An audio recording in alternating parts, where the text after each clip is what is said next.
I need to figure out where it is located, the Hollywood version of the Top Model documentary.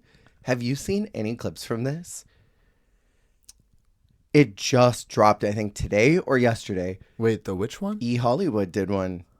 A different one? A different one with other girls. And I don't know if you remember the cycle where one of the girls loses her granola bars and no one will fess up to it. Do you remember this? Yes. It gets revealed. They took it? So, did you know these girlies were getting $38 a week for food so that they could buy their own food? And when they got eliminated, they had to be left at the hotel and were given no money. And I guess they were there for the remainder of the cycle. And so one of the girlies got sent back to the house. She had no money. And she was like, I need food. So production stole this girlie's granola bars to bring it to this girl who had no food. And they were spilling all kinds of crazy tea about how they were not allowed to go to the bathroom sometimes.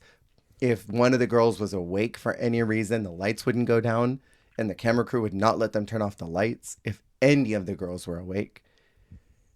And it sounded even crazier than what they even said on the Netflix one. It was so sanitized. Damn. I know. That's some tea. And they also talked about when the one girlie got disqualified for the sex work stuff. Oh, yes. Apparently she got trafficked by one of the producers. I have to watch it. I only saw little clips. But it seemed like it wasn't her sex work that she was doing was not voluntary. Girl, that is some wild shit. Isn't it? Anyways. Sminty ways. Some minty ways. Okay. Who are you rooting for with UK versus the world before we get into this episode? Top down. Okay. Godlin for the crown. Yes. Fontana for Of course. funsies. Mariah for maybe. The lull. Kate Bush is in her Ms. Cracker All-Stars 5 era right now. Lovable fan favorite who had an amazing first run. Sure. Came back better in the drag, worse in the head.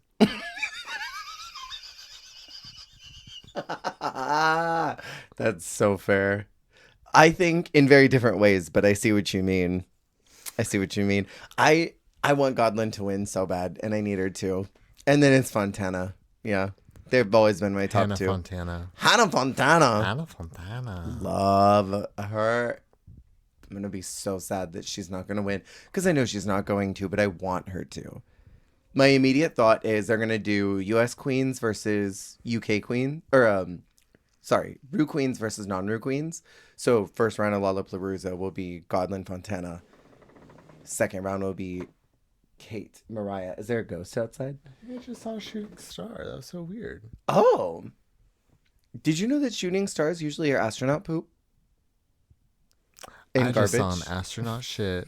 Garbage, trash. Like actual trash. Actual trash. Because, they throw their stuff out. There's no garbage up in space. There's no collection. So they just toss it out and it floats around in the atmosphere until it eventually gets pulled down. So sometimes what you're seeing is poop.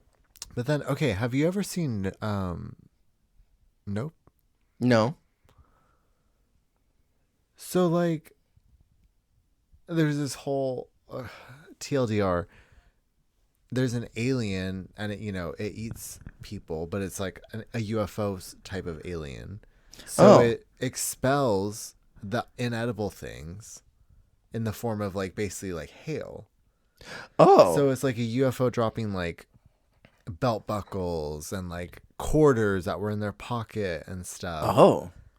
But I'm like, that kind of phenomenon, does that not happen in space? I guess it does. Like if I drop a quarter in space, is that not going to fly through the atmosphere and then like land in someone's like eyeball? Well, the atmosphere it's like floaty. And so there's like different levels of floaty, right? And so like doodle jump. Right. So like one layer is a little more floaty than somewhere else. So it floats around in that first one and then it eventually falls to the next one. So if you dropped a quarter from like a space station, it would get pulled down into the gravity, but it would just float around for a bit until it eventually went to layer number 2. and then it would go to layer 3, and then it would catapult down. But it would probably burn up by then. Oh, it disintegrate. Yeah, because it's like it's hot too. It's like hot and floaty because the radiation. There's a science person listening to this yanking their hair out right now. Like, what do you mean floaty? What do you mean there? The process, like, it's basically like it could stay there for weeks in the second layer, just floating around in there. It's like a digestive tract. Exactly. That's It's like a piece of gum in the digestive tract. It's like a watermelon seed when it lodges into your stomach and starts sprouting. Girl, yeah. I need to stop. Let's lock in. Hi, hello, everyone. Welcome into That Sounds Gay, a podcast where we discuss every season of Drag Race in chronological order. And we are finally finishing Drag Race Down Under Season 3. My name is Jer, and our gay sound presented by Jesse today is... Now piss.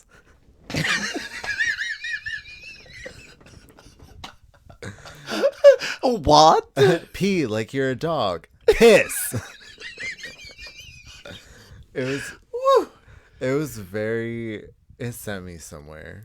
Where did it send you? To that floaty place? It was very like post-apocalyptic. like RuPaul was like the 1%, and like Bumpa was like some like little like clown that they're like making perform like for them, and it's like, please, like, let her go. She's already dead. Don't make her pee herself. You're gonna pee yourself. Not a week goes by where I don't think about Yara frantically yelling, "You're gonna pee yourself." The irony, though, of Bumpa doing that dog set and the very next week being dog makeovers, like, that's some irony. It's the equivalent of the theater queen going home before the Rusical. Oh.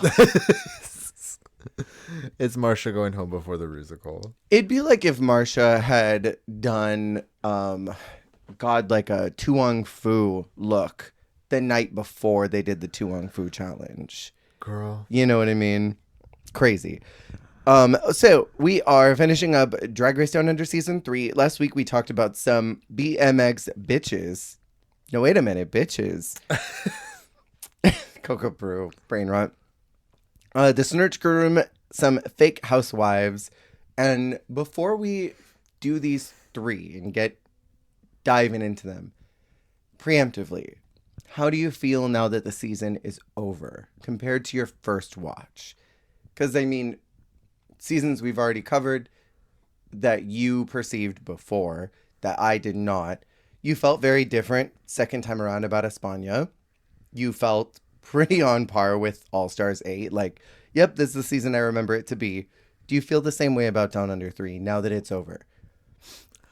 Honestly, I mean, like, it was one of those seasons where I didn't really leave thinking about it much, other than just like, yeah, it was fun. I watched it in the moment and I enjoyed it. Revisiting it again, because just, you know, we watched so much Drag Race, I was like, you know what,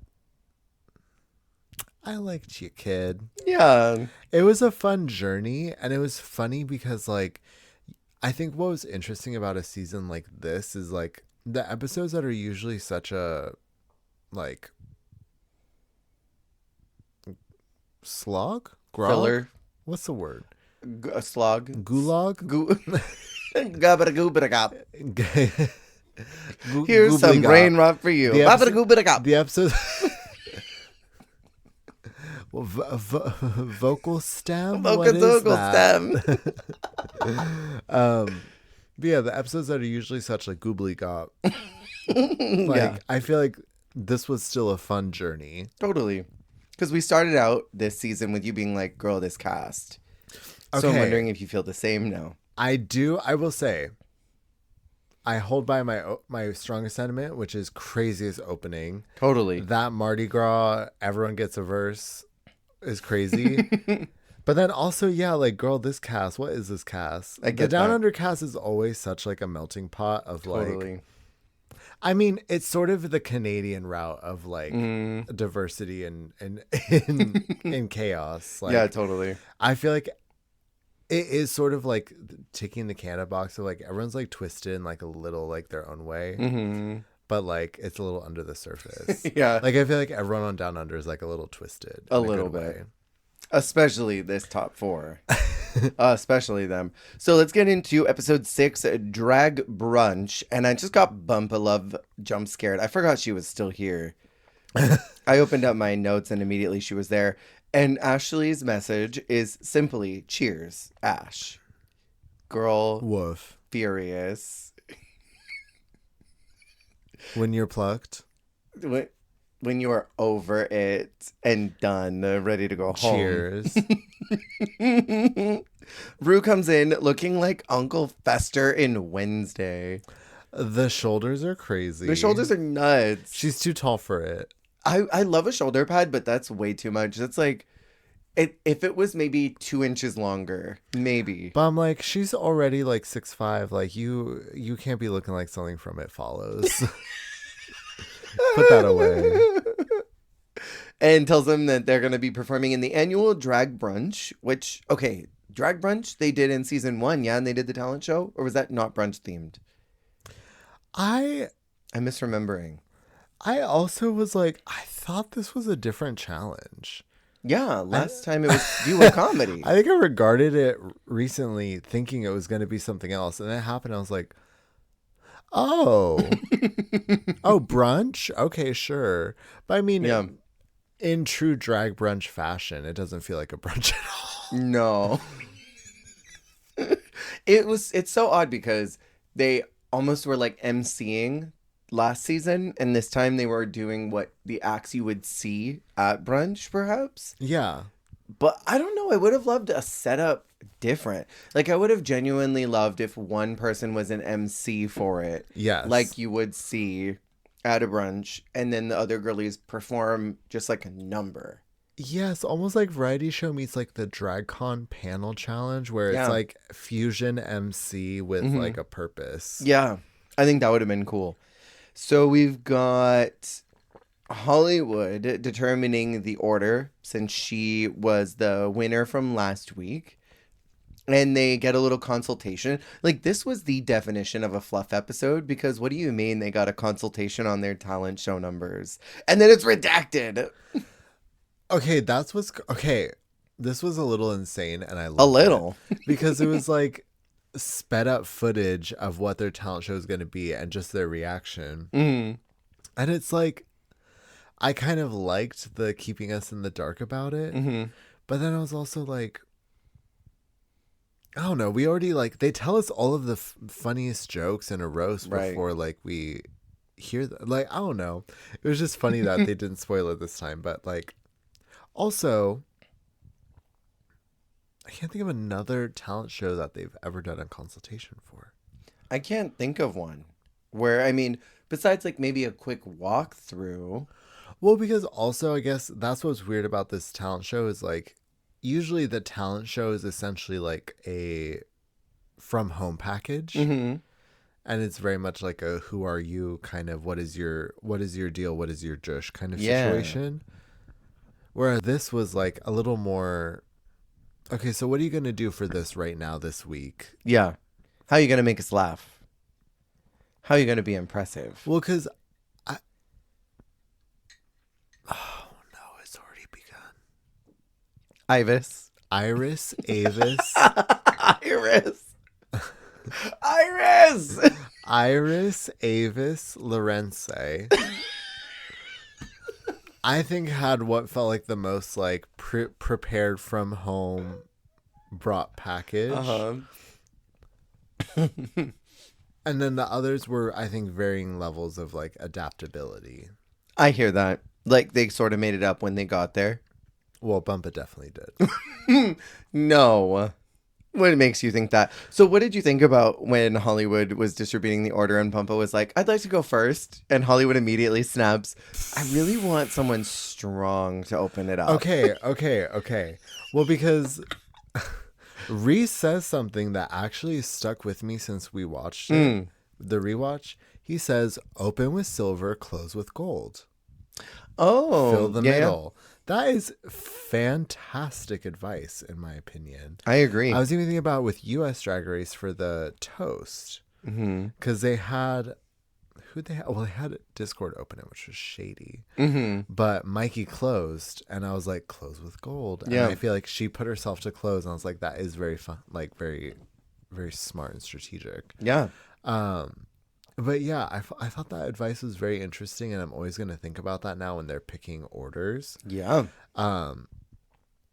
It's also a nicer way of what Lawrence Chaney was saying. The shit sandwich. Shit sandwich. Right. Open with silver, close with gold is the nice way of saying, do a shit sandwich. That's not even Lawrence Chaney. Shit sandwich. Sandwich.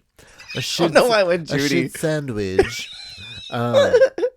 But yeah, I thought that was interesting. And so she heard that and she immediately was like, so not Bumpa, huh? Yeah. Like literally like silver and gold. Yeah, Bumpa's neither of those. What to do? Like so much to think about here. I love Hollywood, like I don't remember who says it, but there's like they say there's something about Hollywood out of drag that is extremely like magnetic and interesting. Yeah. That like doesn't always translate in drag, but like her in the workroom, like trying to process in real time what you're saying, because like you said, she basically tells Bumpa like, no, you're not gonna open. I love that you want to open, but I want someone stronger to do that. Yeah. And because what? She's like, so you think I'm not strong, whatever. Well, I'm not saying that. I just think that someone else might be stronger. So and then like saying that. And then like these other girls are like volunteering to open, and they're like, well, or like, well, I'll do this, but like she said she wanted to open. And like you can see Hollywood like kind of like vacant in the face, but like clearly like trying to like math equation it all in real time, but just like not crease her face at all or anything. Just, like, I love how she does not crease her face at all. She's like almost like wide-eyed, but like completely like expressionless. But but the wheels are turning like so fast. She's incredible. There were a couple good story beats. One with Flora talking about the origin of her name, and I really felt like this was such a strong story week for Flora. And then in the challenge, she was so good too. We'll get to that. I was so bummed that she didn't win. Like, this was the episode. Like, most of them I've been sort of like, okay, I'm kind of annoyed that Gabriella is getting pushed so hard. But, like, I've not been truly bothered. This was the episode where I was like, I'm getting agitated. We'll get there. Now I'm mad. So, Gabriella is the one who opens it. They said they wanted to start with silver, and this was not that. She does a fake hula hooping routine. It was so Tammy Brown coded. I texted you. I think this was so Karen from Finance. Totally. Booty butt balloon animals coded. That was Balenciaga. No, wait. Balenciaga did the booty butt animal. Oh no. No, she did. No, she just booty butt sounds. No, booty butt. I want it that way. That's right. I'm sorry. No, she did balloon animals that were booty butt. That's right. I forgot. She did like balloon animals in like bondage out, like like a dominatrix outfit. I feel like this was a cousin to that, honestly. An inbred cousin. Yeah, no, totally. Continue. I feel like this is the equivalent where you think this is someone who's extremely talented, someone who's got a lot of charisma, and they should be able to harness that into something that reflects them. And she has this perspective to sort of pull from another queen on our screen right now, Kate. Bastard drag, essentially. What does she call her? Well, she calls it a piss take. She calls it something specific. I think bastard. She also said dickhead drag. Dickhead drag, bastard drag. Like that kind of perspective, I think, is really interesting and lends itself to that inherent like, but kind of comedy. And then it just was a nothing burger. I mean, maybe it's not her tea, but I would like a high production, tongue in cheek, like subverting the talent show kind of number of like, I'm trying to think of an example. Like a James Mansfield, I can't dance, but I have these. Yeah, exactly. That's a great subversion like of the talent show. Something like that. Yeah, where it's like, she's obviously funny. I mean, she probably could even just do stand up. I don't think that's her vibe, but like, I think she could do some kind of like quirky, like, I don't want to say a comedy burlesque number because we're getting enough of those now, but you know, a little more like, I guess like vaudevillian, like funny, like silly, sexy, like I don't know. I see some sort of high production number with more effort and like, I don't know, like a monologue or like a spoken funny or something. Yeah. That she could do that is waiting for her in All Stars. I hear that.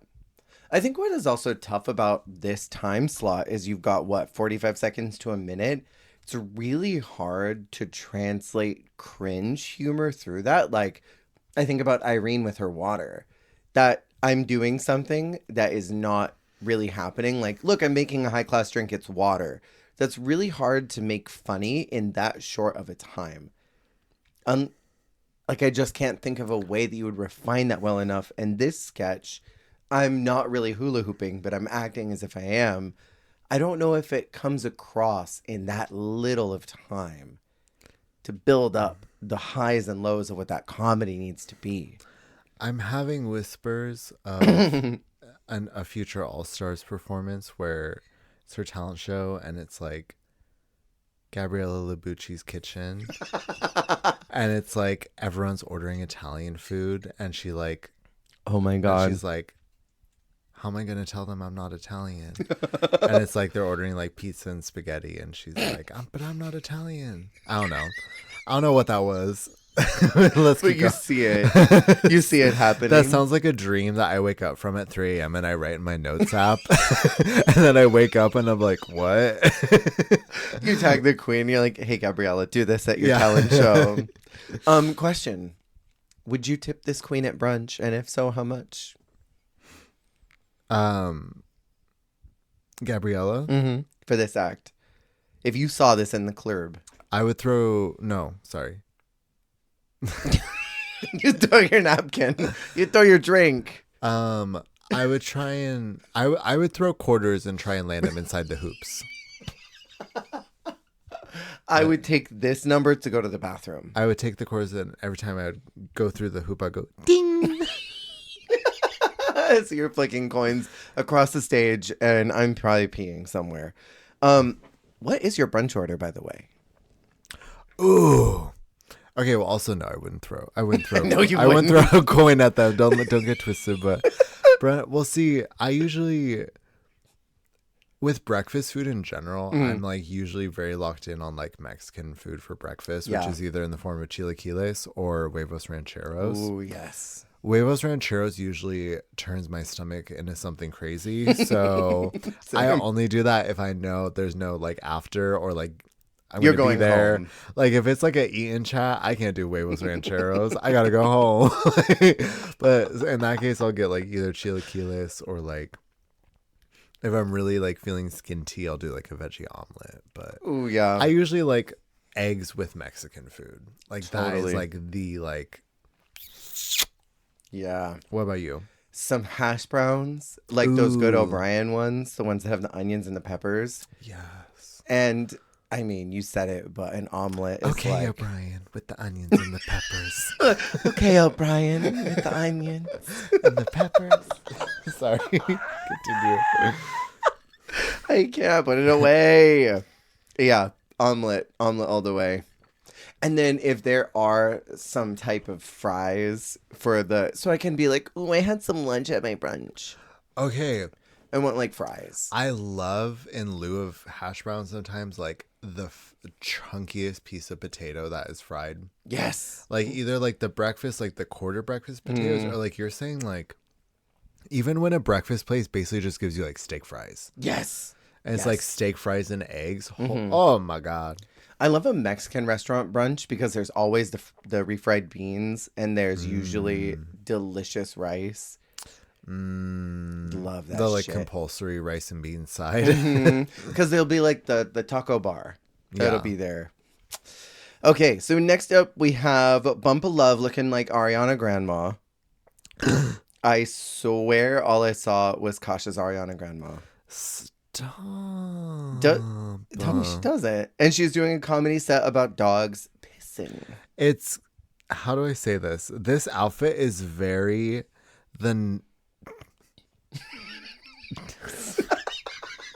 I love how you stopped yourself. You were like, oh, I can't. The outfit someone wears for a lip sync Lollapalooza when they can't lip sync for shit. Like, this is the outfit a bad lip syncer wears to the Lollapalooza. Oh, no. Why are you spilling, though? Like, you know that she's gonna, like, go home first. Totally. Anyways. The Malaysia. Sorry. I hope that Mike didn't pick that up. Yeah, what is this, though? What was this? I think there is something funny about roasting your competitors, but I think it is so specific to be like, you know, we talk about a lot. Dogs pissing. First off, like, why? This felt like a toast gone astray. Like, yeah. Like, she's having, like, cognitive issues, and then she forgot she was, like, supposed to just, like, toast to the happy couple. And she starts being like, well, if she was a dog, she would pee like this. It's giving the girlie with social anxiety who just talks. Yes. This is the rehearsal dinner from hell. Completely. So it was funny even in the lead up because they were like, well, what kind of stuff are you going to do for your stand-up routine? And she said like a couple lines of bullshit. And she's like, yeah, and like something like that. And they're like, what? Like, she like word sandwiched like her way out of it. And then like, yeah, this routine was really led off the rails by RuPaul herself in the form of a insane heckler. Ru was getting her zhush at that table. Michelle saying, my sober friend Ru had to... That sent me. That was so funny. Ru stone cold sober screaming at her to piss. Show me how you'd pee yourself if you were a dog. You little dog. You little dog up there on that stage. Perform, little piss dog. Crazy. So crazy. If you saw this queen at brunch, would you tip her? And if so, how much? That's what I thought. Listen, tipping is compulsory. Mm-hmm. Yeah. They say at the bar here in California that if you like a queen, you give her $1. If you don't like a queen, give her $5 so she'll go away. Whoa. I've heard, I think Morgan said that. That used to be a part of her spiel like a decade ago. I saw it. She said that like, God, that was it Executive Suite, I think, when I saw Morgan say that line. That's crazy. If you like your queen, give her $1. If you don't like her, give her $5 and she'll go away faster. Something like that. That's crazy. I don't think I've ever tipped like a big bill. Really? Yeah, like I feel like to me personally, maybe queens disagree and I'm fine to be correct on this. I personally feel like sometimes if it's just a lot of ones, it feels like more money. Oh, yeah. Like, I don't know. To me, 1 5 versus 5 1s, like, I feel like there's more gratification in 5 1s. Mm-hmm. So, like, if I'm going to tip someone $5, I'd rather give them 5 1s either over the course of a performance or just give them, like, a bunch of ones. Yeah. Like, not even, like, demanding attention, like, here, like, stay with me and I'm going to keep feeding you ones. Like, I just like giving people multiple ones at once. Yeah. Like, I like when they, like, grab it and they're like, when they do that sensual hand thing. Yeah, the Rihanna hand. The Rihanna hand. Totally. The Rihanna water bending hand. Yeah, and they pick up like multiple ones. Like, I'm not trying to like pull focus, but I'm like, I feel like it is gratifying to be like, oh, there's more than one bill in here. Like these are multiple bills. And then also like they're carrying multiple bills. Totally. I like that more than like a 5 or 20. Because then also I'm like, I'm trying to be like, oh, here's a 20. Well, and also it's dark too.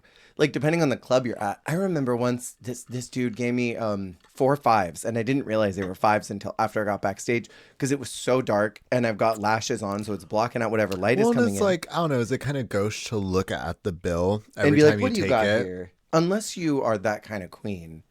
And like I was just sort of performing and I like danced for a second for him and I took his money and then I walked off only to look later and be like, oh my God, this man gave me 20 in 5s. And then I look like rude and crusty that I just sort of was like, tee goodbye, because I thought it was just some ones. You know, and then like imagine you get a 20 and you think it's just $1 and you're like, thanks, and then move on and you're like, oh my God. Have to turn around and go beeline back for them and be like, hi, thank you for the 20. Mwah. And then they're like, oh God, it's not a woman. You know? Not that. Hey bro, thanks for the 20. Okay, so Flora is next, looking the most severe cunt that she ever has in her life. She looked so good. Do you disagree? No, I do agree. Oh, you gasped. I feel like this... I mean, she got good critiques. Mm-hmm. She got good critiques. It's Yeah. not like she was in the bottom, but I was just like, I feel like this was such like a breakthrough. Not even a breakthrough because she's been doing good. Mm-hmm. I don't know. I just felt like it went to the wrong girl. Like, I'm sorry. I agree. Flora, like, chewed it up. Stormed. First of all, yes, look amazing. Because also, okay, she hasn't really like leaned into. Well, she's mentioned her nursery. Yeah, just her nursery. Her working nursery. But no, there's two kinds. Is it the kind where she's growing plants or where she's growing babies? What is she? She seems like a plant girly. She seems like a plant girl for sure. Mm-hmm. Her plant babies. Her plant babies. But it was nice because she hasn't really like been like all season like I'm the nurse drag queen. Like right. This was like her moment to like kind of like put it together, which is also like this really would have been a great opener. But anyways. Like opener to the season, I mean, the talent show. But it was like the perfect synthesis of like what she does. But like you said, she looked great. She was the only one who I think really benefited from the consultation because like Gabriella seemingly adjusted hers, but also seemed like just exactly what was redacted. Yeah. I'm like, it sounds like she took the feedback, but also seems like it was the exact same. Whereas like, I feel like Flora made an active effort to like spice hers up in like response to their feedback of like, yes, you have the basics of CPR, but like make it snazzy, make it drag. And then she did exactly that, which was like CPR but make it snazzy. Yeah. Opening with the little like and the like little like shoulder shimmy, I thought it was a winner from the beginning. I also loved her line. What was it? The more you drink, the more better, realistic, and beautiful I'm going to be. But if I start to look like Bumpa, please drink a glass of water. That was beautiful shade. Beautiful shade. Beautiful shade. Wait, and did she say and she's like, am I beautiful? They're not responding. She was so good. And she had this perfect intersection of teaching something to the audience that they might not know, while also being glamorous and campy and all of these lovely things that we want to see in Drag Race. I thought she did an excellent job. And the only thing I think maybe Rue didn't respond to this in, I think Rue is so primed by what US Drag Race does, which is song and dance number. If this was a lip sync to like the Trinity tucking tutorial, 100%. And I get that because like, sure, maybe she could have delivered all of the spoken parts a little bit better. Like it was like not like perfect, flawless in terms of the delivery, but I thought like the overall package was such a delight. Yeah. I just think that she was more harmed by the fact that Rue is not usually very partial to these kind of performances. Rue tends to like more of what Iris did. I'm going to try to think of different ways to say her name. Ivis. And I love that hybridization of it. Would you tip this queen at brunch, and if so, how much? I would throw money at it for sure. I would like too. Even if she was busy like doing the number, and she didn't have time to do audience interaction, I'd make sure the money was thrown and collected on her behalf. Yeah. I would get up from my chair and go close to the stage and just kind of toss it in the general direction on the dummy. Somewhere near it, yeah. It'd be like, throw it on. This would be a number fully that someone would come and make it rain. Have you ever seen that at a brunch where like they'll come up with like a fat wad of money and just toss it at him, and it's just I love when like the straight looking dude comes and makes it rain on a doll. I love it. That's my favorite. I love it. I think I got to see Kylie perform one time, and a big like jacked dude did that to her. That is the fantasy, and I'm watching. I'm like, ooh, yeah. And then next up, we have Hollywood doing this kind of standard song and dance lip sync to a song you made yourself. You are cackling. You're cackling. Oh, I missed someone, but it's okay. We'll go back. Wait, who do we miss? I missed. We didn't talk about Isis. Hollywood closed it, but since I already brought her up. Wait, it goes Flora, Isis, and then Hollywood. Hollywood puts herself at the end. She said tonality. Finish with gold. Mama, I'm the gold, period. She took that to heart. She did. Clock that confidence. She said, close with gold? Me. That's me. I was laughing because I was thinking about the opera that she got it popping with. The operatics. The vocals. Yeah. The baritone. Hollywood in a baritone. I loved Floor living for it. She was just over there getting her zhuzh and just dancing, and everybody else was like, do, waiting for it to be done. It was wild. It was very like 877 Cash Now into like lip sync, like puss, my God. You know? Totally.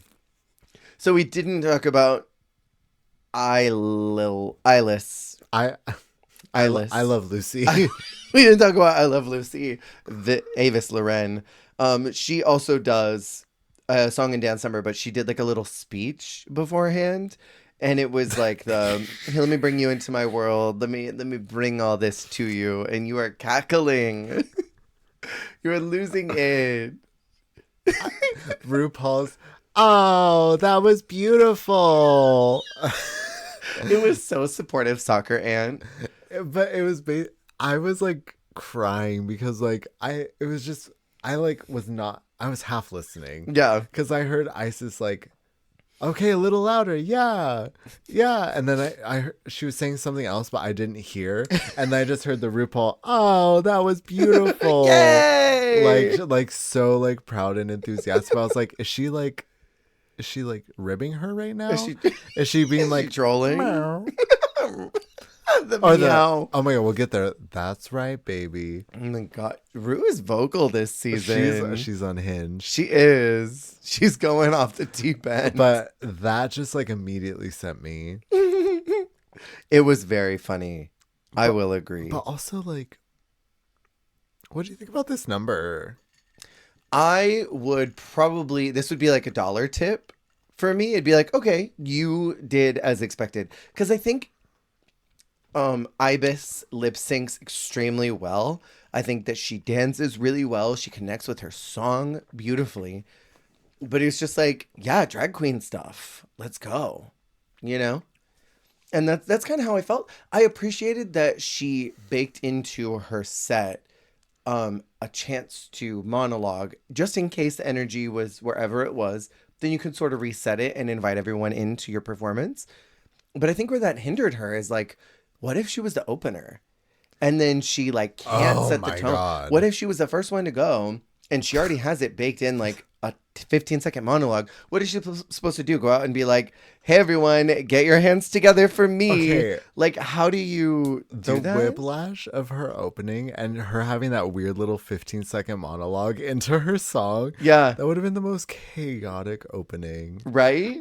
I understand why. I think she said not to open, right? She was very clear about like, my vibe is not. It's not going to work.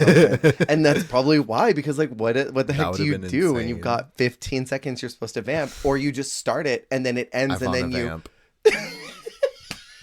Not her being brought back in and then you have to vamp afterwards. Like, it would be so awkward. This only works here. So let me start with the PSA. Okay.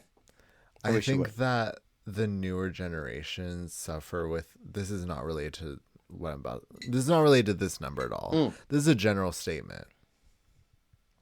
The newer generations are suffering with an intense issue of being afraid of cringe. Yes. And that is destroying culture. Mm-hmm.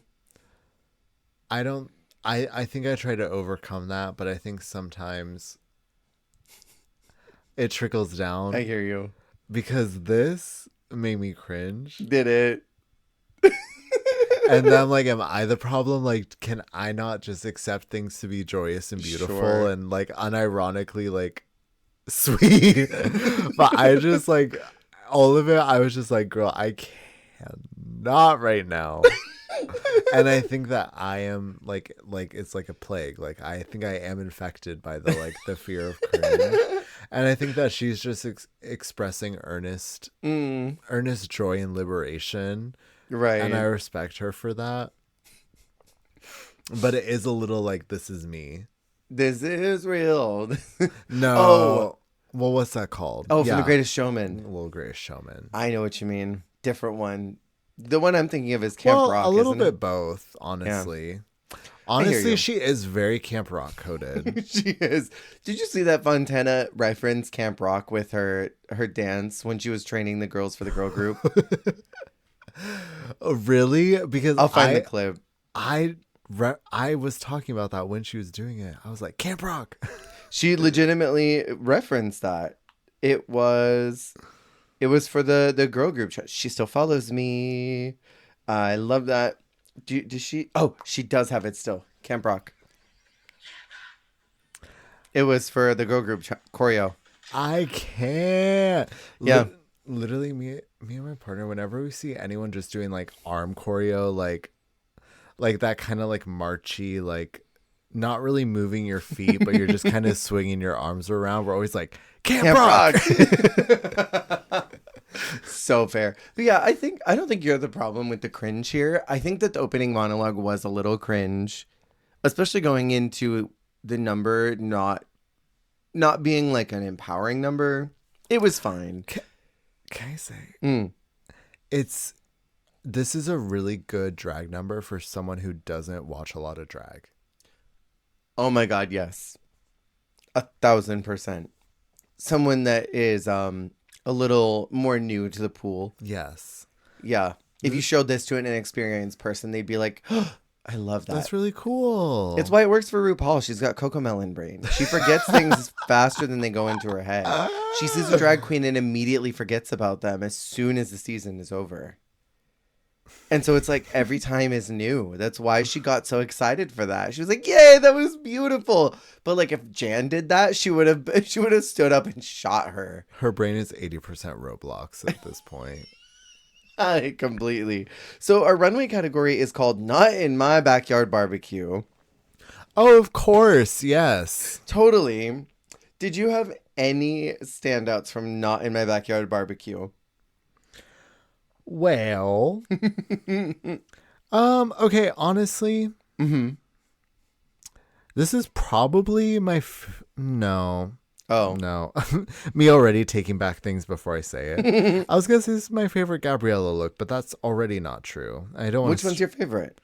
We'll get, I think her finale later. Look. Really? It's because it's emerald green, huh? It's because it's green. It's because it's green. I would say my favorite look is probably Floor's. Yes.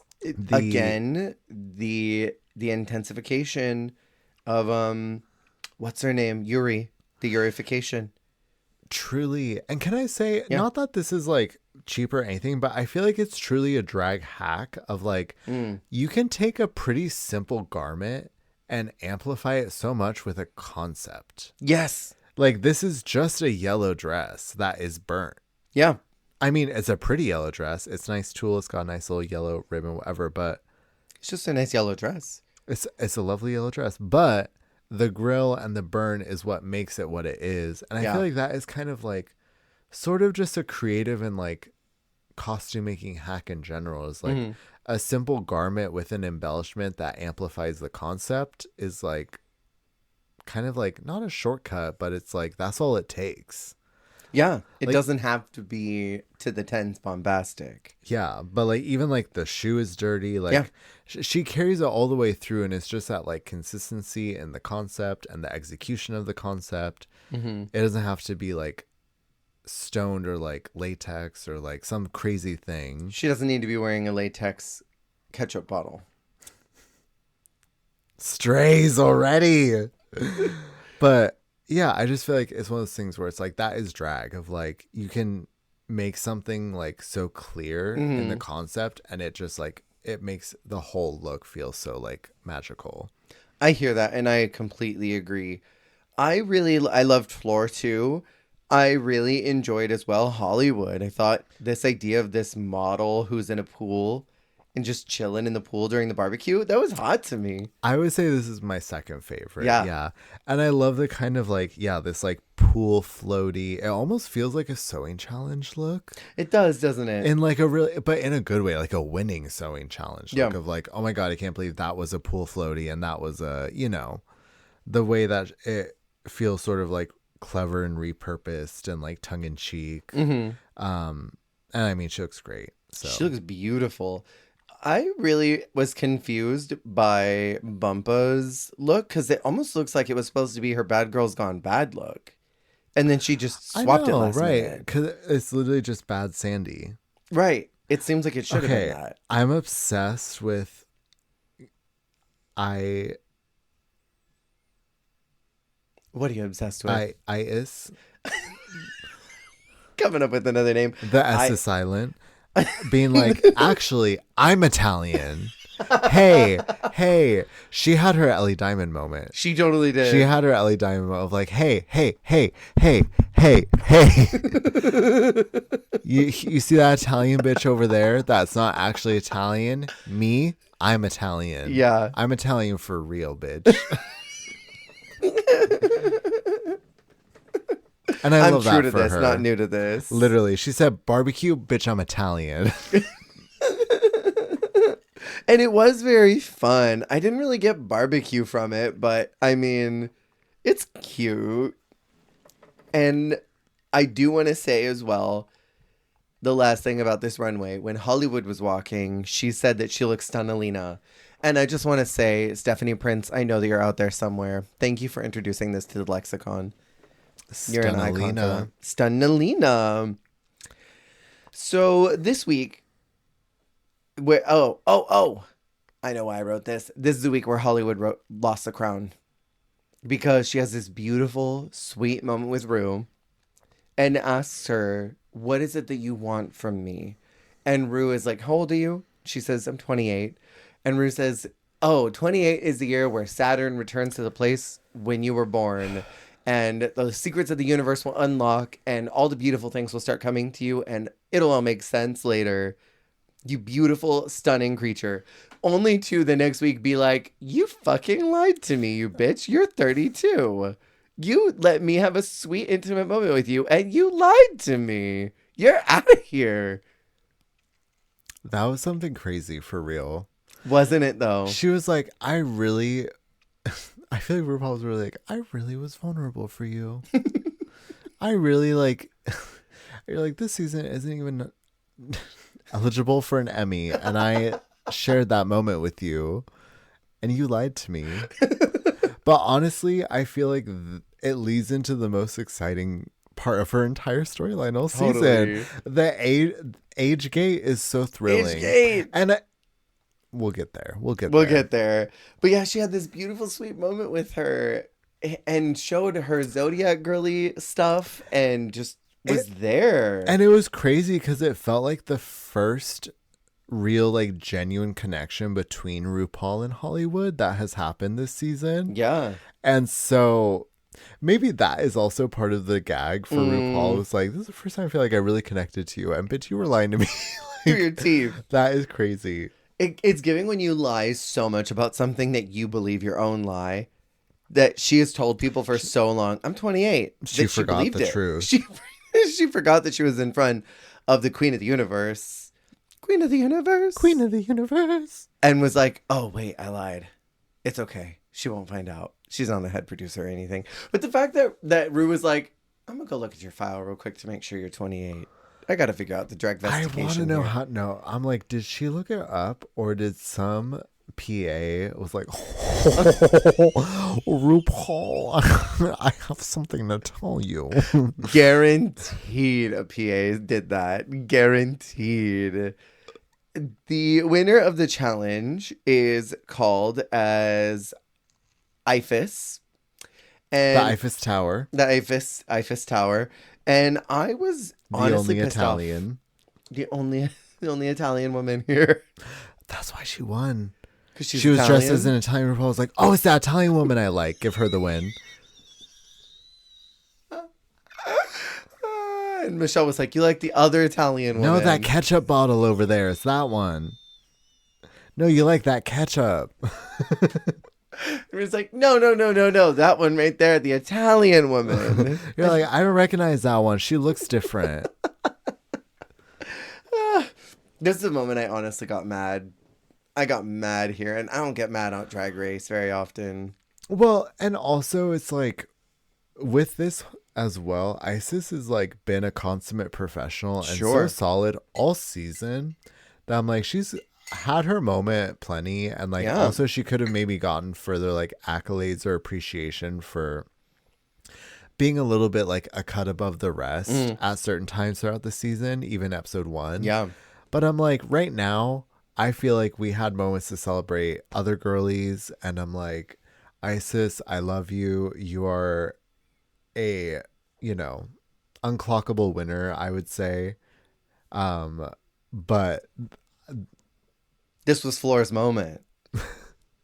You had RuPaul clap for you and tell you that was beautiful. Take that. Right. Take that home. Because Flora didn't get that. Flora didn't get, that was beautiful. Yay! So relish in that, Iris.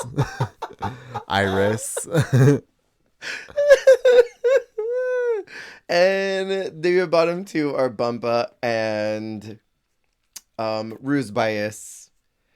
And they have to lip sync to Are You Gonna Be My Girl, which is such a straight man song. Why is this the second straight dude song? This is a very straight man song. Right next to Down Under. And also, like, I feel like these two would have eaten up a campy song together. 1,000%. Imagine if it was like You Can't Hurry Love or something. Oh. Bad Sandy versus a ketchup bottle. A sexy ketchup bottle. Please. That would have been hilarious. A ketchup bottle. Sandy and a ketchup bottle walk into a bar. And honestly, okay, I think I'm too unbiased here because I'm so grumpy at Gabriella for still being here that I cannot be unbiased in this lip sync because all I kept looking at was Bumpa. And I was like, oh my God, she's so controlled. She's poised. She's beautiful. She's pageant. She's doing the thing. I'm ready for her to move on. And Gabriella was sort of just like, but I'm chin. You are Violet talking about Utica, which is like, I just don't like the completely. But completely. And I'm like, no, get the clown off the stage. Get the condiments out of here. None of that. No. I feel like she... I also think just like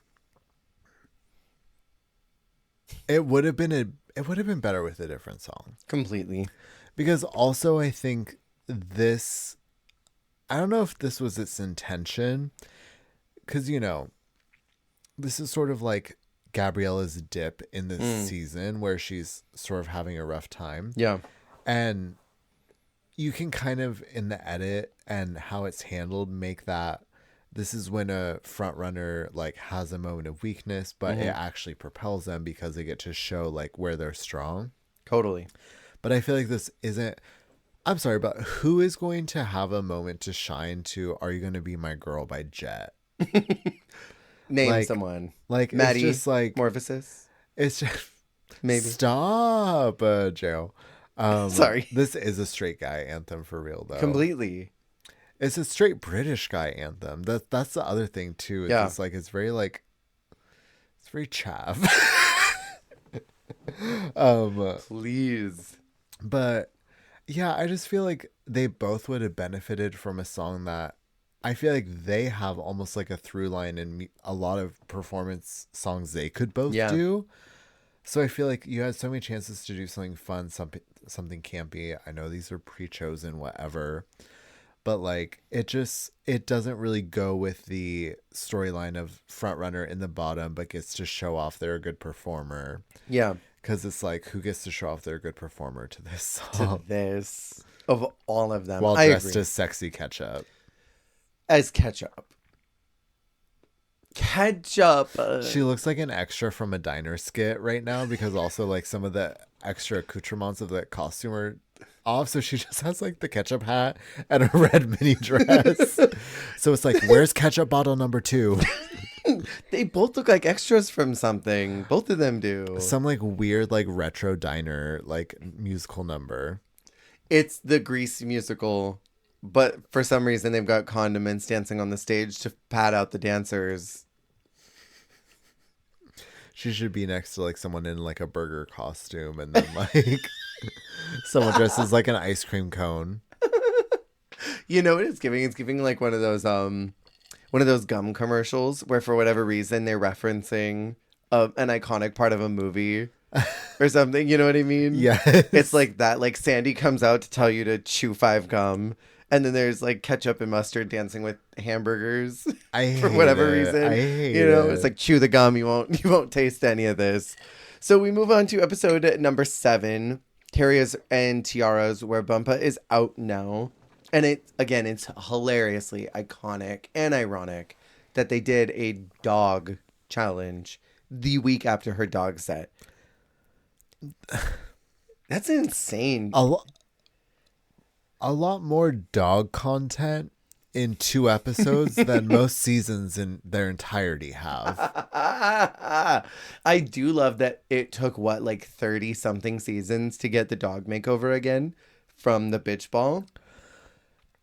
I feel like this is also, I will say, an intelligent upgrade because you're having the handler of the dog there. Loved that. To help mitigate some of the chaos of this drag queen trying to handle a dog. Yeah.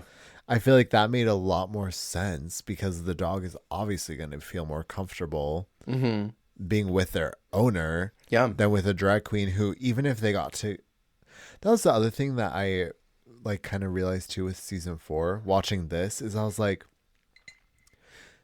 they might get comfortable with these people and then they get in drag and they don't recognize them anymore. Yeah. Because did you grow up with dogs? I did. Every Halloween, my dog barked at me like a stranger when I was in my costume. Yeah, they freak out. And so it's like, you build a rapport with this dog all week, you get in drag, and then they don't know who you are again, and you lose all of that comfort that you've built with each other. And I didn't think about that. But even it's that thing where it's like you're around a pet and you're dressed funny and they can't fuck with you at all. Totally. It's kind of funny, but anytime you're in I don't know, a big outfit or I don't know if you were in drag around your cats. I was all the time. Cats are very scent oriented. They would need to smell my hands to know that I was me. So if I was in drag, I'd have to routinely throughout my getting in drag process, walk up and let them just sniff, because otherwise they'd stare and run off. I don't know who you are. You're in my house. But as soon as they could smell me, they're like, oh, it's you. We're fine. Yeah. Why do you look funny? Don't know.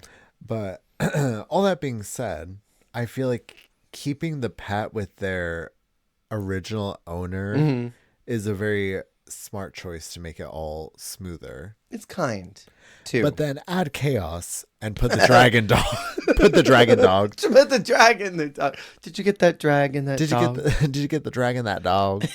Put the dog in drag too. Yeah. They are introduced to their owners, these owners with their dogs, and Gabrielle is assigned this beautiful, very hairy man, but beautiful man. It's literally okay, here's 4 women, and then the most hot man. Like a dude. Like an entire dude. Hairy dude. Gorgeous hairy dude. But yeah, I agree with everything you said. I like the way that they handled this. Also, the Rue being piped in by a green screen allegations, totally false, because Rue bent over to touch that dog. Rue fully bends over and pets one of the dogs. And gives it motion capture. They went through so much She's money. petting an intern in West Hollywood. And they piped that in. There's a PA in a green screen morph suit, like a green morph suit, on their hands and knees, being pet by RuPaul in the Wow Presents basement. I'm obsessed with this concept. And it's not even a Wow intern, it's Michelle. Stop. In a green screen suit. And she's like, Ru, just pet me like I'm a dog. Just like we do at home. Pet me like I'm your dog. And this is where Ru clocks Hollywood and says that she went back and looked at her paperwork and found out she was not 28. And she goes, then who wrote down that you're 32? And Hollywood's just like, I don't know, some messy dude probably. What does she say? Listen, a mysterious man must have done that. I think there's something kind of fierce in getting caught in a lie and not buckling. 10 toes down, being like, no, I am 28. And it's almost like, well, I don't know who's trying to say this about me. Like, almost turning into like a conspiracy against you. Like, I honestly think her only fault was like she should just lean into it more. Jumping ahead, when she gets eliminated, she doesn't say it to RuPaul, but in the workroom when she's talking to the cameras, she says something about like, I'm going to Hollywood where like a woman never has to tell her real age. Mm-hmm. I'm like, you need to lean into that more with them. Like, just be like, I'm Hollywood. Like my age is not real. Like, come on. Like, I don't know. I feel like it was kind of fierce that she was 10 toes down in it, but I was like, embrace the delusion at this point. Completely. Like, if you get caught in the crazy, if you want crazy, then you got it now. Okay, but also, it's so hard to stay in your lie if you don't know what year you were born in. Okay, that was iconic. Ru was like, okay, what year were you born? I'm going to catch you here. And she was like, oh, math. Literally, without even... If it takes you more than 0.2 seconds to think about what year you were born in, like, come on, girl. You're cooked. The pause, like, I feel like it was... I don't know. That was the thing, is it was like... It almost felt like she was cutting up with RuPaul, because like RuPaul was kind of living for like, girl, you're lying and I can tell you're lying. But I'm like, I feel like she was like almost having still a little too much like guard to it. Totally. Where it's like you almost just need to be like Utica being asked if she smoked weed before. Totally. You know, like making the faces. Yeah, just be the clown at this point. Speaking of Utica, so you know how she was on Project Runway 21? Mm-hmm. He was going to be on 22. This is my real hair. It's my real hair, girl. It's my real hair. So during walkthroughs, Ru tells Gabriella that she wants to see more range and less womp womp. I don't know if we got that in the runway, which we're going to get to now, which it's called Drag Family Resemblance Doggy Style. Hollywood and Ava Star are first with Ruby Star. They gave the dogs drag names. Honestly, fierce. I don't understand Ava and Ruby Star, though. Like, what do those names have to do with Hollywood? Hollywood and the stars. Well, they're both stars, but like, what is Ava and Ruby? Yeah. I don't know. I think she could have done Holly. Well, okay. What could she have done? What if it was like Hollywood, Beverly Star, and then like... What about Hollywood Star? For the dog. Hollywood Star, and then Beverly Star. I like that. Like that. I like that. I like how boho chic it all is. It's very cute. A little Hollywood Boulevard tee to me. I love this ombre white to the red. I feel like it brands her pretty well because I think of her as a sort of timeless movie star. And this, to me, gives me timeless Hollywood glamour. And that is very much like, I feel like her aesthetic is celebrity, if that makes sense. Like, she dresses like a famous person, whether that be like on the gig or off the gig. Yeah. And this is like celebrity off the gig. Mm-hmm. I don't know if I love the Ren Fair-ness of her makeover, because it does look a little bit like, hey, let's go get some grog. Stop, you know what I mean? Not the barmaid. She does look a little barmaid. She just needs a corset. She needs a corset over that. It's like yesified barmaid. Yeah, sure. Totally. But I don't think they don't look related. They look close enough. Plus, like, how do I say this? When you are a different complexion to someone else, you can only do so much to make yourself look related. Well, and it's like, okay, different hair color, different race, different build. Yes. Like, nothing about them is similar. No. Like, it'd be one thing if they both have black hair. Mm-hmm. They both were like the same height. Mm-hmm. But it's like they are two extremely different people. Yeah. Like, the only thing she can apply to her is her aesthetic. Exactly. And I think she did that well. It was sort of like what Jada did with her makeover. Like, yes. They did not look related, but they looked like they were from the same house. And plus, I kind of always have a problem with the way that the Drag Race makeover brief is like, do you want drag family resemblance, or do you want them to look like they came out of the same biological mother?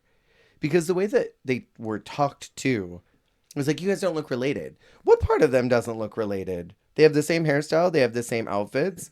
They have very similar makeup and aesthetic. The dog looks in line with them. They look like they're part of the same house. They look like they are going out as sisters to the drag bar. Like, what doesn't look alike? I don't think this is top two. And it's kind of the tricky part is like, you're either top two or bottom two. I'm getting too tinfoil hat. Do it. I feel like because the makeover is kind of notoriously the trickiest challenge in terms of critiques. I feel like the reason we haven't been able to hone in on exactly what the critiques are is because then they would be able to improve from it and outsmart it.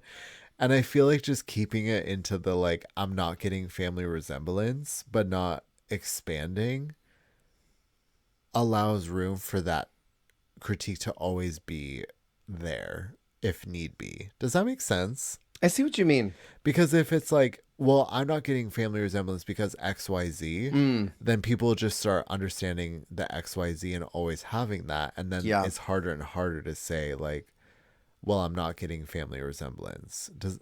I hear what you mean. And then they can sort of subvert it next time in the next season. Yeah, I hear what you mean. Because, like, I was thinking about, like, how would they hone in on this more of being like, I get that you're in the same outfit, but, like, your makeup needs to be stamped more or, like, whatever. But it's like, if they start saying that to the T, then it's like, it almost gets harder and harder to judge it as you keep going. But, I don't know. Maybe that's too tinfoil hat. No, I think at the end of the day, Drag Race is a TV show, and they are destined to make TV no matter what, especially on the Ru seasons in particular. They're out to make a show. And if they define what the show is too much, then they're not really able to make television. They're making a competition. And I don't think that's what Ru is set out to do. Yeah. I think people like the production companies that do España and Philippines and even Canada to some extent, I think they're interested in a drag competition. I think Italia is interested in a drag competition.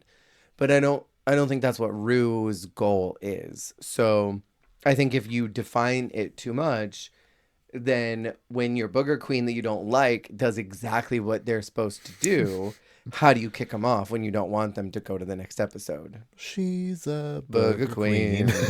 She's a booger queen. No, but I mean, I think that's really what it boils down to. Yeah. Like that queen that you really don't want to go to the next round, if she does exactly what you want her to do, how do you eliminate her? And I think that's why you and I don't talk about the production side too much of so many of these other international non-Ru seasons, because you really don't see the strings that they're pulling. You see them the most in the makeover. Yeah. Next up is, actually, you know what? I lied. I do think Hollywood's top two, because I don't think Isis is top two. We have Isis, Avis, and Venus, Tina, and Neptune. Is Isis a planet or a star system or something? Because Venus and Neptune. It's gotta be. What do those have to do with being Italian? I thought Isis was a goddess. I thought it was a terrorist organization. Stop.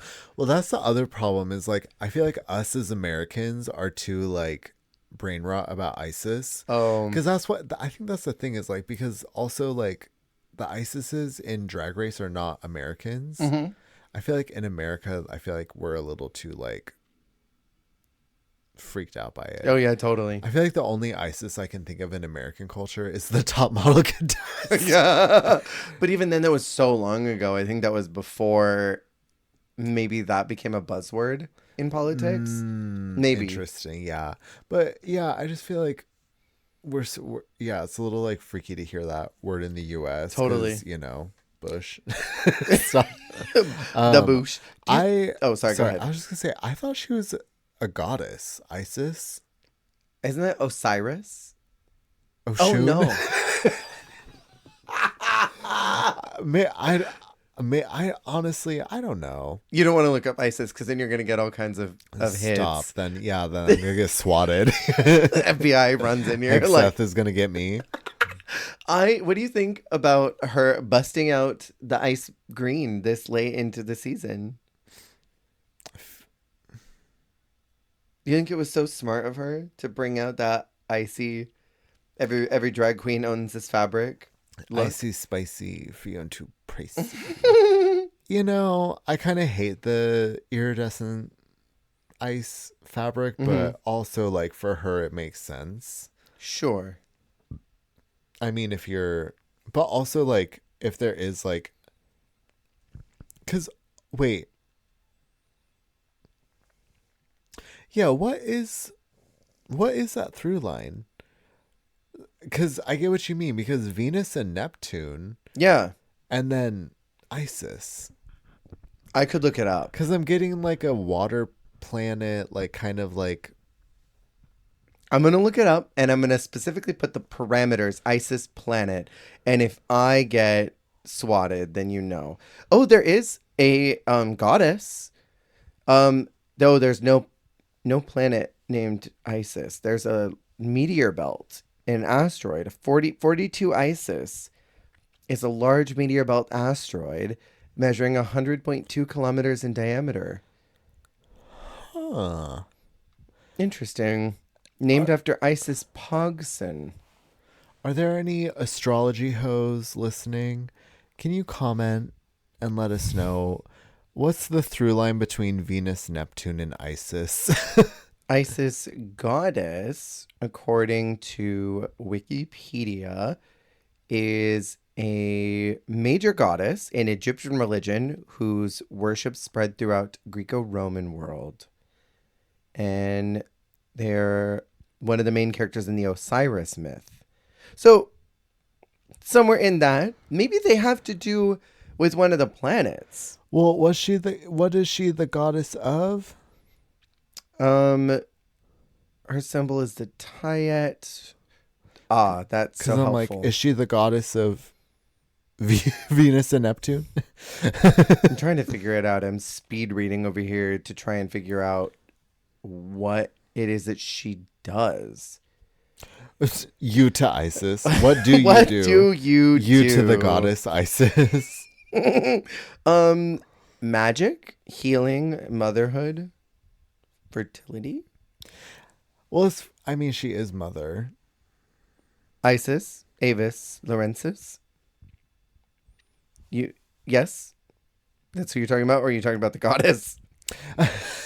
Which one? No, I was talking about Iris. Oh, okay. Yeah, I feel like she's mother. Yeah, I'm not really figuring out what the connection is. Maybe there's some really deep connection here that makes a lot of sense if you were to deep dive. How like a lot of those gods and goddesses connect to a planet, and maybe she connects to them. I don't know. I'm gonna be dead if they're like, they literally said in the episode they just like planets, right? And I missed it. But I think they look cute, but it's not groundbreaking. This was not double win. Super default. Honestly, best dress, the dog. The dog looked really cute. And then next up we have Flor, Rosa, and Burrito. Loved them. It should have been a soul win. Like, come on, give it up. 2 weeks in a row. Give it up, delicious. Like, Flor chewed this up. It's crazy, but I thought it was just so funny that RuPaul, the verbiage she used, she was like, you know, the religious overtones they both have in their homeland. Like,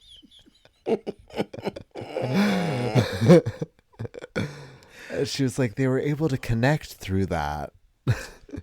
Was it? It was next week, right? During the Tic Tac lunch where Flora is talking about Guatemala. And she's like, there were a lot of gangbangs. Gangbangers.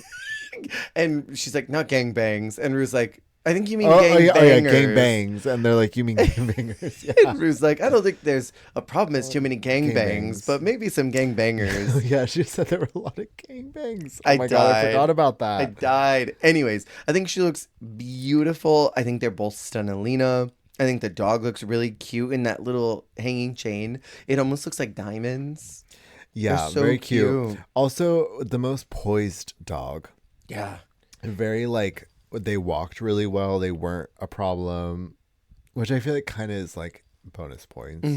Because I feel like it does, like, obviously it's not the dog's fault, but I feel like mentally you are able to enjoy it more if there's no disruption. Yeah. I like the look a lot. I think the only thing I don't love is the pussy rouge. I just don't think I like that. Please welcome to the stage, Pussy Rouge. I think that's the only thing I don't like. Well, it's almost like a weird frame as well because of how everything like rests around it and how all of the shapes and silhouettes kind of almost like frame it. Yeah. It is a little like almost too like, look at me. But yeah, I see what you mean. And then next out is Gabriella and Isabella in B Leaning Tower of Pisa. But it's Wilma and Betty Rubble. Did you ever watch the Flintstones movie as a youth? I did. Jess, I watched that movie in the drive-thru. I remember pulling up at our drive. I have vivid memories of sitting in that car. Did you ever go to a drive-thru? Did you ever I've actually never been to one. No. Oh, they're puss. They still exist in some places, but I remember we pulled up and you lower the window because at the one that I went to was not a radio one because they make them now where they're radio stations, but at the time you had to pull in from a cord this like microphone type of a ham radio thing, and you brought it into your car and attached it inside, and it would play the sound from the movie inside your car. The one that I went to as an adult, we just turned the radio to the right station, but these ones you had to pull the thing in. I remember watching that movie in the car. I was probably like 3, 4. I don't know how old I was, but I was young. I did watch that movie. Wow. Early memory that I have. I will say Halle Berry and Kyle MacLachlan in that movie is like a power couple. It was a fun movie. I need to watch it again. It's been a long time since I've seen that film. It's kind of a crazy movie, like the casting, all of it. But yeah, wait, because it's about a corporate Halle scandal. Berry Yeah, was her character named Sharon Stone? Am I tripping? It's literally I was like 4 when I watched this. But him, do you know who Kyle MacLachlan is? I think so. But him and Halle Berry, they were like the baddies. Oh my God! Wait, he's in Fallout. Yes, Kyle MacLachlan. Oh my God! Yeah, but he was Fox back then. Yes. Okay. I remember. He is like a little bit like unfairly fine in this movie. I love me some Kyle MacLachlan. Yes. I'm a huge Twin Peaks fan. I don't know if you've ever watched Twin Peaks. No.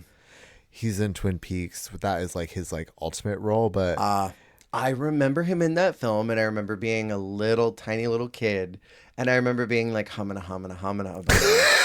You know, absolutely. Like him and Halle Berry by his side. Wake it up. Wake it up. They were great. This makeover, not so much. Can I say, I feel like Isabella looks sweaty in this look. I don't know what the acid washing is on this outfit, but the whole right side of it is like white. Do you see that? And maybe it's just under this light, but maybe sweaty. It's catching the light weird, but yeah. Also, like, I do feel bad because, like, I do think there isn't. How do I say this? I think there is an inherent unfairness of like 3 like women who wear makeup on a daily basis. And then one individual with facial hair. A hot dude, a hairy hot dude with facial hair and visible chest hair. Like when it was showing through his collar. And it's like, just in terms of like presentation, like we have 3 like already female presenting, like obviously drag is a much higher level of makeover. Yeah. They're getting in the guiche, they're getting, you know, painted, all that. But like, they don't have to shave off their mustache and facial hair. And it's like, it's not their first time in that level. Well, I think that guy's been in drag before, I think he said. I think he mentioned but that, like, in general, it's like these people have worn makeup a lot more than this person has. Yeah. And also, I'm like, of all the people to get... The dude, it was Gabriella. Because I'm like, I would have loved to have seen Isis or Floor. Oh, yes. Honestly, I mean, Hollywood probably too. I think Hollywood's so pretty. I don't think of her much of a makeup artist because she's already just naturally like gorgeous. I mean, not that Floor and Isis aren't. They're also gorgeous, but like, but they paint. Isis and Floor have noticeable paint going on. Hollywood is one of those girlies who looks kind of the same in and out of drag. Like, it doesn't look like she's packing on cosmetics. Yeah. Where Floor and Isis are painting because there's a visible transformation. Yeah. Floor's got the stamp. Isis is interesting because I appreciate that Isis is just unafraid of the brush. I know that the judges did not like her bridal look, but I kind of loved that crazy makeup she did. Me as well. The Pat McGrath, just like super colorful. Like, I appreciate that because also like that to me shows skill of like beyond just being able to do the like one smoky eye with like maybe one color, the one cut crease, like whatever your like token eye is that you can do. Like, I feel like the unafraid of the cosmetics is always a vibe. And so I would have loved to have seen that on the guy. I would love to have seen that too. I agree. Going back to what you were saying, and I've complained about this before, I don't like mixed gender makeovers, but when it's so heavily slanted like this, 3 girls, 1 guy. Yeah. That's super unfair. Yeah. I would say the only exception ever is the queer prom in Canada, because that was sort of almost a genderless event in and of itself. But like, in general, when it's something like this where there's like, especially when we're playing by ruse rules, that's the parameter here. It's by ruse rules. If it's a Ru judge makeover, it has to be all the same gender presentation to be made over for fairness.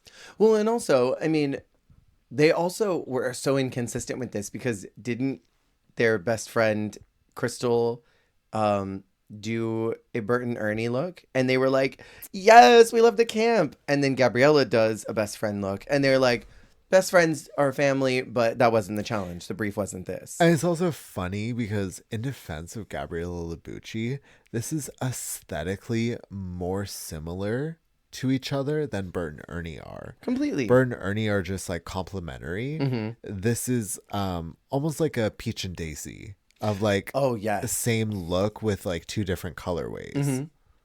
Yeah, and I love the idea of this. I think if this was on an international season, maybe if the makeup was better, I really do like the concept. No one's done a Wilma and a Betty before. And also like, let's normalize, take the concept and just turn it into something else. Like, imagine like a mermaid dress and then the hem of the mermaid is cut in that jagged way. Ooh, but it's like these dresses just all the way down. You have a big poofy mermaid skirt, but then it's got that big jagged edge. So not so costumey, more high fashion. Yeah, or just like a little draggier or something. Okay, you know? Reimagining the neckline, where it's that crisscross V-shaped neckline for her, and then on this one do like a really deep cut, but then do the organza sheet that's over the boobs so that it kind of like covers the window. That would be hot. Yeah. Okay. High fashion. Another one for you. Okay. You want to elevate it? Almost do it like a sportswear, not sportswear athletic, like matching separates. I mean, where it's like almost like a mini dress or like a suit kind of piece, but then like a bolero, and then the bolero is cut in the caveman like jagged edge of this hem. So it's like almost like a skirt, like a pencil skirt, and like a tucked in like top or something, like I see that, like a work shirt or something, and then you have this little like cunty bolero, but it's the cavemen like Flintstones jagged edge. Yes, I love that. Anyways,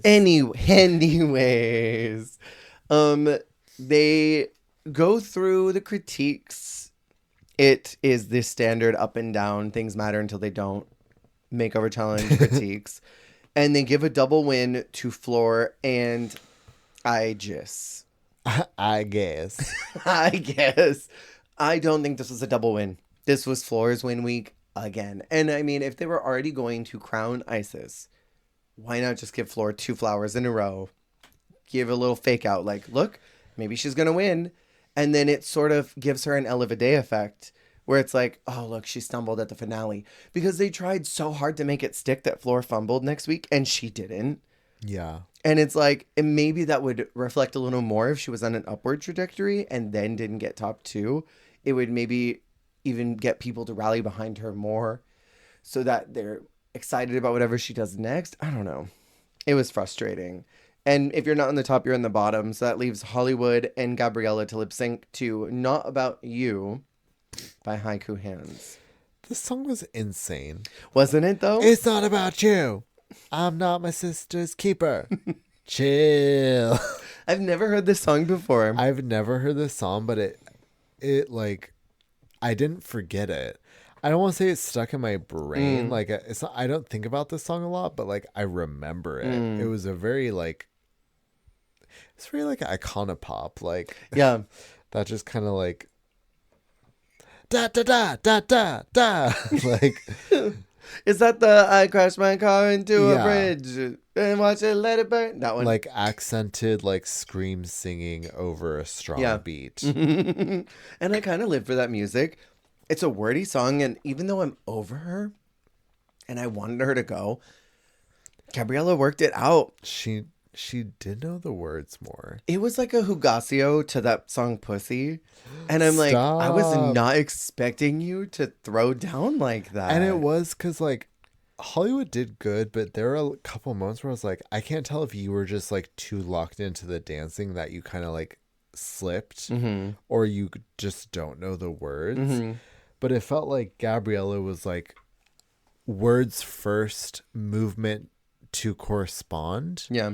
Whereas like Hollywood was very much like movement oriented, and then like the actual tightness of the lip sync kind of came secondary to the physical performance. I would agree with that.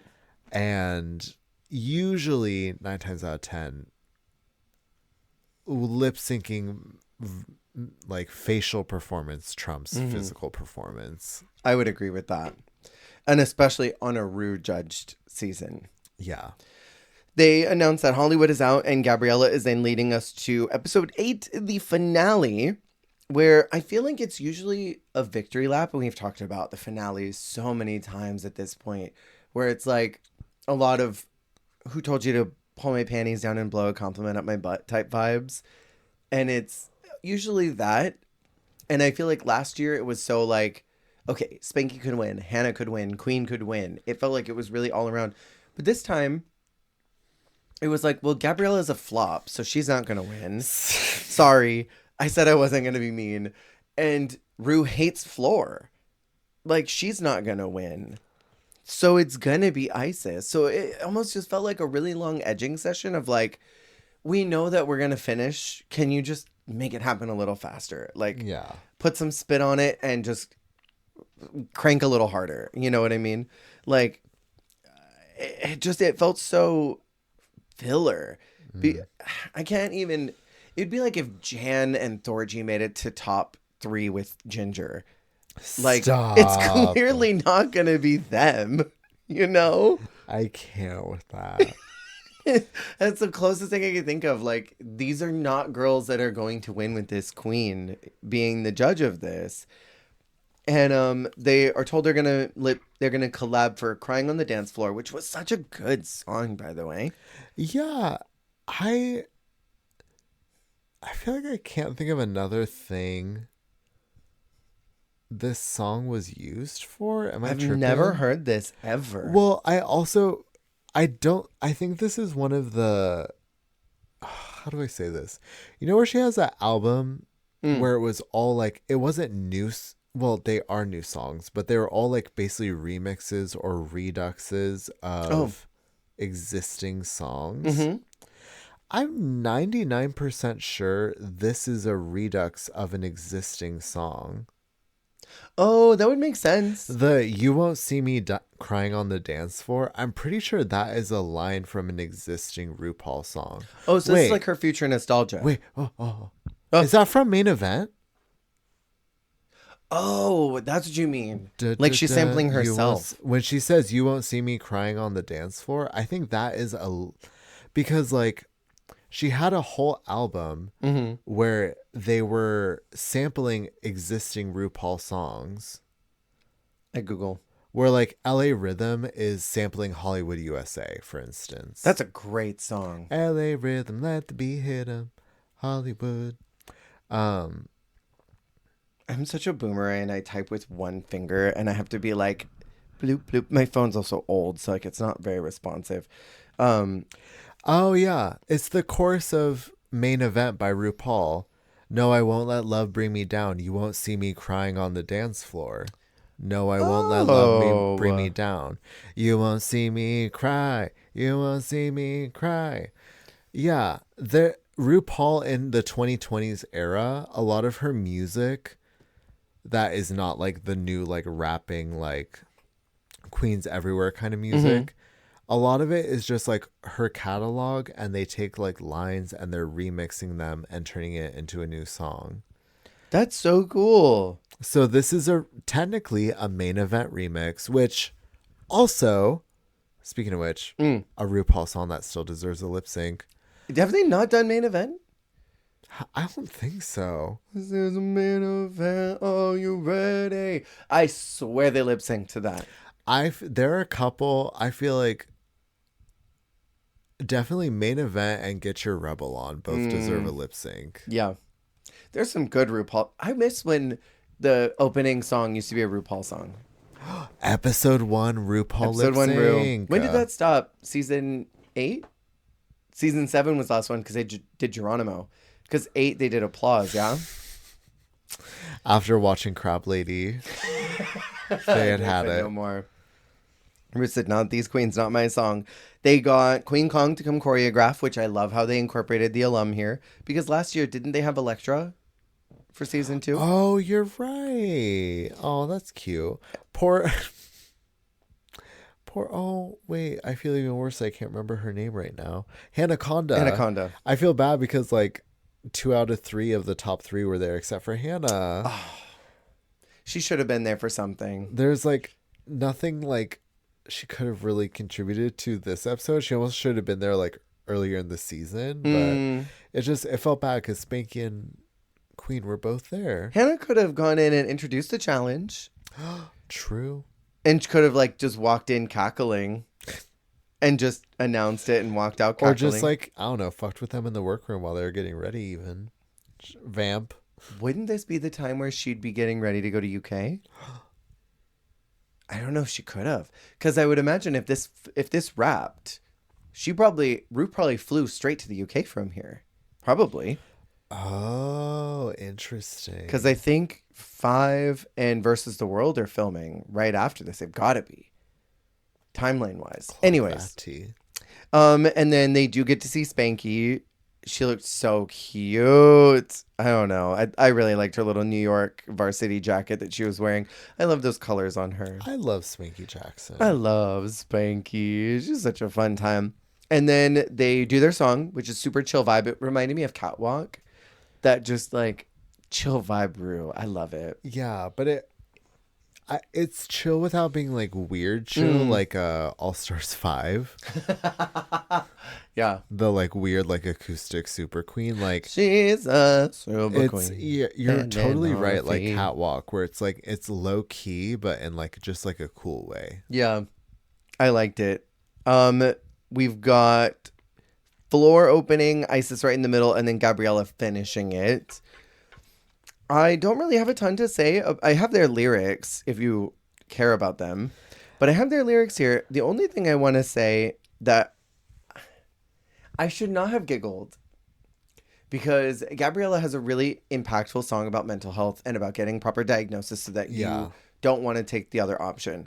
But she was like, what was her line? Too much inside my head. Sometimes I wish that I was dead. And I laughed only because in week 1 of recording this season, you were talking about Amel's shirt, her dress that she was wearing, the lives are not the same, and it was supposed to be an inspirational lifetimes are not what they used to be, and it was supposed to be an inspirational message, and you were like, I thought it was a cry for help. I thought it was like the world is over, we're doomed. I lost all hope today. And so when she said this line, wish that I was dead, I started laughing because I'm like, oh my god, I'm so brain rotted. My Tamagotchi life, for real. Like, where it's like the little the little me's like singing like their sad song. And it was that this was you in my head saying, I was so brain rotted. I thought she was like me. Like, we're cooked, it's over. Yeah. So it's a wrap. It's a wrap, it's done. At the end of their rope. And I should not have laughed because it's not a funny verse. It's very serious, but all I could think of was that moment with Amel. But that is so real, because I get that, because I also was like, I literally heard that, I was like, whoa. And then chuckled. I'm like, damn, girl. I appreciate what the messaging was. And I think she utilized her time the best out of all of them. I think she probably actually did the brief the most. Mm-hmm. I'm just, as a mentally ill person, like when other people air out their mental illness, I'm like, whoa. No, I feel that. I'm like, no, you go, girl. But I'm like, oh my God.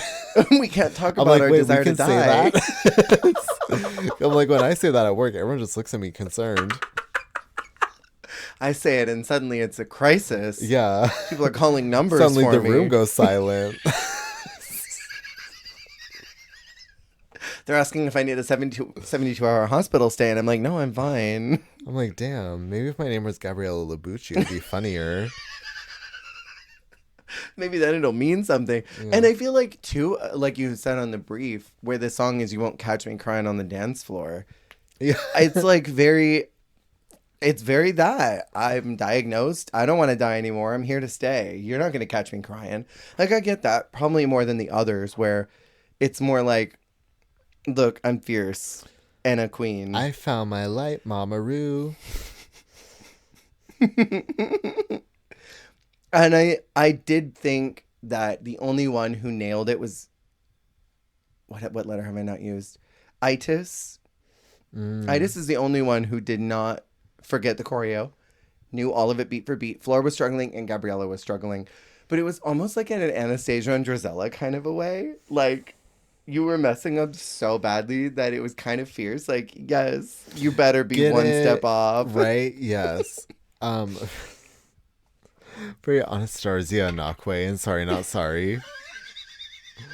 Where I'm like, I'm having more fun watching you do it wrong than everyone else do it right. Jimbo in Not Sorry About It, where she's like looking over, being stupid. Where it's like, exactly. Like, I'm enjoying your foolishness more than the actual choreography as it should be. Completely, very that. Do you have any thoughts about this final song for them? Cute. I enjoyed that they got what felt like kind of an original, like, newer song. Mm-hmm. That was cool and unused. Fresh. Yeah, compared to like you're gonna do like You Wear It Well. Like, I hate when it's like a You wear it well. Like, shut up, RuPaul. Any international season that gets a recycled song, I immediately like, that sucks. Yeah. That's why we love España, though, because they always get their own original songs. Yes. So good. What was that one in Mexico? They had that one Divas song that they didn't actually have lyrics to. They just lip sync. That was kind of fierce. Oh my God, that was wild. Wait. Yeah, they're all their own journey, their own flavor, but yeah. This was fun. Yeah, I liked this one. It did feel more fresh and unique, at least.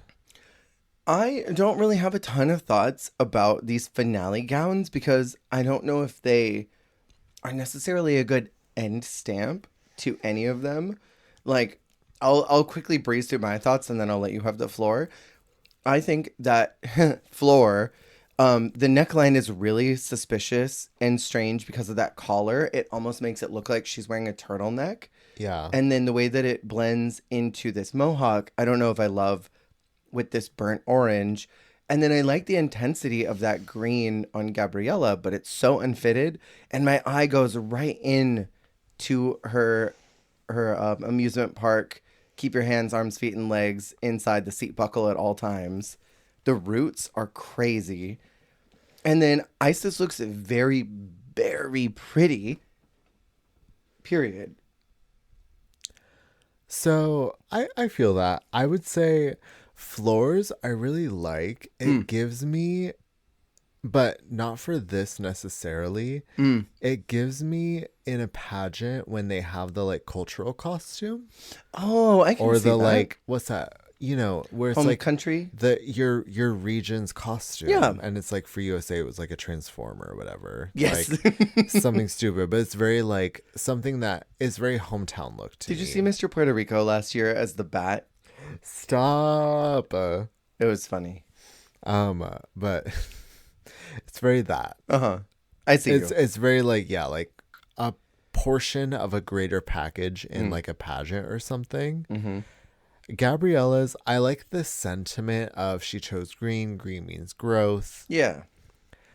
I like the intentionality of this was clearly chosen as her finale look. Mm-hmm. It is the most like sort of high glam, high class, like clean of the options. I go back and forth because I agree. Sometimes like a dark rooted wig like that looks a little crazy. Mm-hmm. And I also like, I don't know. I get the realism of a rooted rig. A rooted Okay, wig into an unnatural color. But I also kind of love embracing the fantasy of like, I think Shea Coulee does it a lot. Of just like that crazy color you could never naturally grow is coming straight out of your scalp. Yeah. Like she has so many times where she has like literally the most like electric blue like lace front wig. And I love that. Yeah. Of like, obviously that is not your real hair color, but like it's almost, there's almost something a little like idol about it. Where like when idols will have that weird like gem colored hair that is like so like probably destroying their scalp for it, but it's like I love that. Well, and also she had a foamy with her. She could have used a foamy on this. True. I would have loved that. That would have looked beautiful on this. But I'm like, I want to see that green come right out of your scalp. Yeah. Let me know you burned your scalp with that bleach to get that green in there. Do a lighter green for the root. Do like a green blonde. Get shamrock and the root into moss. Not shamrock. What'd you think about nope. I think I used all the letters that I could. Eyeless. Mm-hmm. I like it. I agree. I think it just needs one more piece. This is before this became a drag like mainstay. But you know how nowadays everyone's doing this sort of like backsplash, like back piece to their gown. I think this is actually something that would really benefit from that sort of like almost showgirl, like the kind of like fanned out. I see that. Like back piece to it. That very like Vegas-y showgirl fan. I think that would look good behind this to sort of frame it, or even the ones where it looks like the resin, like it looks like liquid, like caught in motion or something. Ooh, yeah. Like I don't know, anything. I think to add a little extra layer or dimension to this would have been cool. Because on My Fair Lady hat. Ooh, yeah, even like a capelet. Where it's like, even the one where it's like a chain at the neck, but then it's a cape like that drapes below. So it's not anything on the shoulder. So that's all open in the décolletage. But like, yeah, like below like the shoulder blades, it like kind of drapes into a cape. Something. That would have been hot. Because, I think it just needed one more piece because the dress itself was really pretty. It was.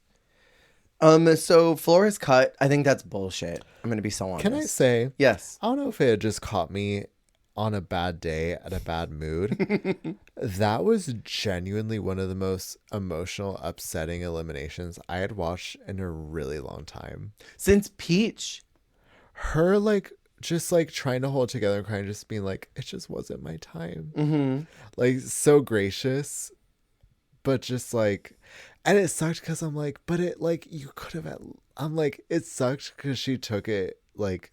She took it in her stride. Sure. But there's something sad about someone being like, it just wasn't my time. And I'm like, but it could have been though. Right. Where I'm like, but you could have at least lip synced for it. Like you did so good. And like it was sad because you could tell there was like a definite like defeated energy, but like with an optimistic, like positive delivery of like, it wasn't my time, but like I tried to just like make everyone like smile and like keep it pushing. And like I was so sad. I like too. Really like got emotional watching her because I was like, this is such a sad elimination. Whoa.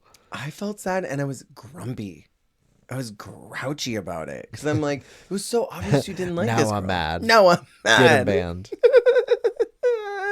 And also I'm like, Gabriella's not gonna win. Like, there's no way that she can win after her track record.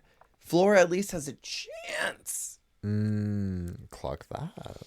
They have to lip sync to Broken Glass by Annie Lennox. I've never heard this song. Really? Not once. You know who Annie Lennox is, though, I do. right? Mm-hmm. This is a really fierce song, actually. I love it. Walking on. It was great. Isis did this this hand flourish on the...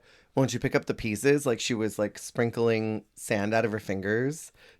That part right there where she was like catch the pieces? That's where she won it for me. But then there's a part where the music hits like bump bump, and she puts her arms up just super fluidly, and it's like poof, poof, while the lights come up behind her, and I'm like, oh, one. Yes, commanding presence. Mm-hmm. She did a little move that like. That it was something I was kind of like looking for, of like she like kind of like held up her skirt and like pretended to do like a walk. I wanted like a full on like Maya Amon LePage like church walk, like walking on broken glass, like full like like jumping up and down, like spinning, like crouching. Like I wanted that one. Not to this song. That would have been crazy. Could you imagine like the full Maya Amon LePage? Like that would have been so funny. But like I wanted like a full like walking on broken glass, like who's it? Trinity doing I'm Every Woman. Oh, when she does that long stride across the entire and she runway. picks up that one part of her skirt and shows off that nasty leg. Like picks up the skirt, but it's the long like leg stretched out walk, out walk. Like something about that, like the very exaggerated like stomp. That was sick. I would have loved like almost like a walk like that across the stage or something, but I thought it was a fun performance. I did too. And Spanky comes out to give out the crown and scepter. And to me, she kind of was giving like RuPaul and Tu Wong Fu. Totally. She's got the like sausage curl hair. The silhouette is very similar with the mermaid. It's just not the Confederate flag. Yeah, no tension. Right. I thought she looked great. The Always Balmy and Palmy edition. The Palmy edition. I feel like, again, this was so obvious who was going to win. For a better reference than what I said earlier, it'd be like if the top two of All Stars 2 was Alaska and Roxy. Like, it's not going to be her. Like, there's no way that it's Roxy, you know? Yeah, I get that. I think, like, it was kind of almost, I guess the idea was supposed to be, like, front runner versus fan favorite. I think that was sort of the sentiment in the setup. Yeah. But for me, that would have been Flora, just because I love Flora so much. And I think Flora made more of a splash near the end. She was so icy at the beginning. Started to melt that exterior shell by the time we got to these last couple episodes. Yeah. And she was really breaking through as a human being, not just a character. Where I feel like Gabriella was this character, this silly, goofy camp queen for so long. And then when it came time to drop the character and show more vulnerability, she was like, hula hoops and the Flintstones. Well, and that was the other thing with Gabriella too, is she was kind of celebrated all season. And then she wasn't in the bottom until she also started trying to adapt to their feedback, because her 2 times in the bottom were her trying to be more like sexy and like glam. So it almost feels like when she kind of strayed away from her just like I'm a dickhead, like just like clowning with y'all and like trolling, like it kind of felt like she like lost her stride in trying to fit the mold almost. And I know that they love the like, oh, we like not we fixed you, but you know what I mean, of like, oh, like look how your drag has changed because of our feedback. I feel like they were almost trying to do that to her. But like, I don't know, I just feel like she almost should have just like, I think it would have been more triumphant if she was almost just like, yeah, I hear what you're saying, but I'm just gonna keep doing me. And like kept doing her till the end. I agree.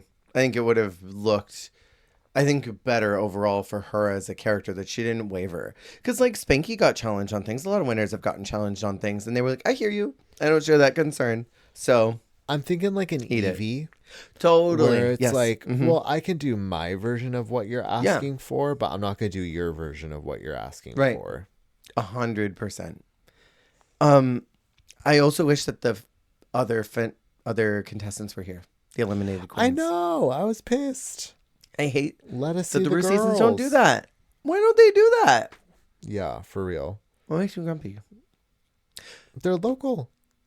Conspiracy theory. Oh. Italian flag. And she revealed herself to be Italian. How Spanky's in red. Imus is in white. And Gabriella's in green. Italy is everywhere. Italy is different. But they did let they did let Flora come out and celebrate with them. And I loved Michelle being like, yeah, Flora, come on. But then Rue looked like she was going to die. That Flora was there. She was like, well, who let her out here? She's supposed to be gone. The stagehand, like, this isn't, no, we can't do this. She's back here crying, listening to the music. Let her just go out and dance with them. Come on. It's not her time. Come on. Let her have this. Any controversial opinions about this season? Now that we're done. More queens should lie about their age. I agree. Queens going on Drag Race, lie about your age. I want young queens saying they're older. I want old queens saying they're younger. See, but if they do that, they're going to get Joe Blacked. They can't pretend to be older. Rue doesn't like that. Rue hates those young bitches that pretend to be old bitches. But if you're an old bitch, pretend to be young. Do that. That's fine. But what if it was something like literally like freshly 21 and she's like, no, I'm 28. I've been doing drag for a decade. Like, I want fierce delusional lies. Like, you've been doing drag for 2 years, you're a bedroom queen, and you tell them that you've been doing drag for 10 years, you're in the pageant system. You've won so many accolades. You've done makeup for, like, TV shows. Yeah. Okay, wait, I'm here for that. Like, gross, egregious, so far left field lies. If we can lie lies to prospective employers and bend the truth of our resume and work history, what's stopping us from doing it on reality television? Honestly, I'm here for it. I think my controversial opinion is, God, I don't think any of my thoughts are controversial. Other than I think Gabriella should have gone home a lot sooner. I don't know if I have anything controversial to say about this season. I just think that Gabriella should have gone home a lot sooner than she did. It's not really controversial, but I just had to bring attention to it one more time because I touched on it when Hollywood was getting eliminated and Gabriella was hugging her and RuPaul's like, that's right. Controversial opinion, RuPaul was possessed by a demon the entirety of this season. That's why she had to stop doing Down Under. Yeah. You know what? Because she meowed earlier in the season too. It's like an asylum when Mary Eunice, she has that sadistic demon at the helm and you're like, what is up with her? You know what? That's my controversial opinion. Leave Rue's mic on more often. Pipe in Rue's hot mic. into the episode more often. You said it yourself. You're like, I don't think that RuPaul's only whipping this out for Down Under. I think she just is like this. Yes. And they edit it out. Yeah. I'm positive that she's like this all the time. Because, like, it's so weird that she would get down there and suddenly be possessed by demons. And all her intrusive thoughts are coming out. But it is true. And I mean, like, even her engagement in the US with, like, someone like Discord, that feels like a Down Under level of rapport. Yeah. Like showing her giving a runway walk to a girlie that she thinks is like Boo Boo the Fool with her walk. Yeah. Like, that is so clearly the Ru that exists everywhere, but they want her to be like this Madame Tussauds kind of wax statue all the time in Drag Race US, that she's just this authority figure. But then she gets over to any other country where a different editing team is on her, and they're like, Ru's silly. Let's show that Ru's silly. Ru's different. Ru is different. Put it away. Put it away. Because like even in Drag Race UK versus the World, she's silly over there. Yeah. Hee ha ha. Hee hee ha ha all the time. Goofy. Nikki doll. Ho ho ho. No. Okay. So next up is Drag Race Philippines Season 2. Let's get bratsy. I have already started, and I just left it on in the background and just was watching. I love Arizona Brandy so much more, but I understand all of her fashion critiques from Slasian now because I'm like, what is this girl wearing? Literally the most fuck-ass thing you've ever seen in a vape. That is the Arizona aesthetic. And literally, Miss Jade So walked in, and I stood up because I was cleaning out stuff. And I stood up and I was like, yes! Yes! Obsessed. This is the top tier of drag. You're doing it here right now. This is the top caliber. You're doing it right now. I think that we should extend out episode times for Drag Race Philippines like season 2. Yeah, it's kind of like how there's like the uncut versions. Yeah. We're doing like director's cut every week. Are there untucks for these 2? I believe so. Okay. It might be compulsory. So we'll probably extend out the amount of episodes we do for Philippines too, because I think we had to be kind of decisive with what we were saying about season 1 because there was so much content. Yeah. I don't want to have to rush through it. It is a cultural moment, so yeah. And it's so good. It's like when we get to, there's a couple seasons that I already know that I'm going to be like, these are going to be long ones. Like UK versus the World 2, so good. That needs to be a 4-parter, like 2 episodes each. Canada versus the World 2 is really strong. I feel like when we get to España 5, Canada 4, you know, like there's just some of those seasons where it's like, this is so good. If we do 3 again, it's like we're speeding and there's content in those seasons. Yeah. And this one already, there's content. But anyways, thank you all so much for listening to our thoughts about Drag Race Down Under Season 3. Remember, you're doing a great job. You're doing the best you can. And that is all you can do. We will chat with you next week for Drag Race Philippines. Goodbye. Bye.